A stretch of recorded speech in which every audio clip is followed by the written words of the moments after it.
এইবাৰতো বহুত কাম হ'ব নহয়, এইবাৰতো কামবিলাক মানুহে দেখা পাব। যোৱাবাৰতো আমি আধাৰশিলাহে কৰিছোঁ বা দুই এটা দেখা পাইছোঁ। ধৰক ভাস্কৰ বৰ্মা সেতুখনে ততাতয়াকৈ খুলি দিছোঁ, বোলে মহাৰাজ পিঠু সেতুখনে ততাতয়াকৈ খুলি দিছোঁ।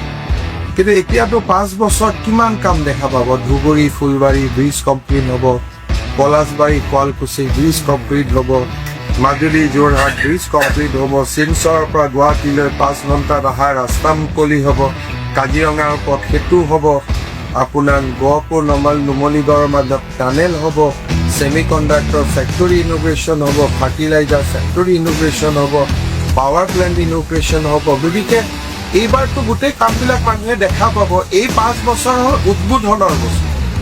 যোৱা 5 বছৰ আছিল আধাৰশিলাৰ 5 বছৰ। এই 5 বছৰ হ'ব উদ্বোধনৰ 5 বছৰ। গতিকে ইমানটো আহোঁতে যাওঁতে মানুহে ছেমি কণ্ডাক্টৰটো দেখিছে, এতিয়া মানুহে দেখা পাব তাৰ পৰা চিপছ ওলাইছে।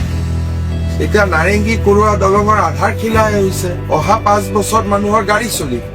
গতিকে যোৱা প্ৰথম 5 বছৰ আছিল প্ৰস্তুতিৰ 5 বছৰ, দ্বিতীয় 5 বছৰ আছিল আধাৰশিলাৰ 5 বছৰ, এই 5 বছৰ হ'ব উদ্বোধনৰ 5 বছৰ।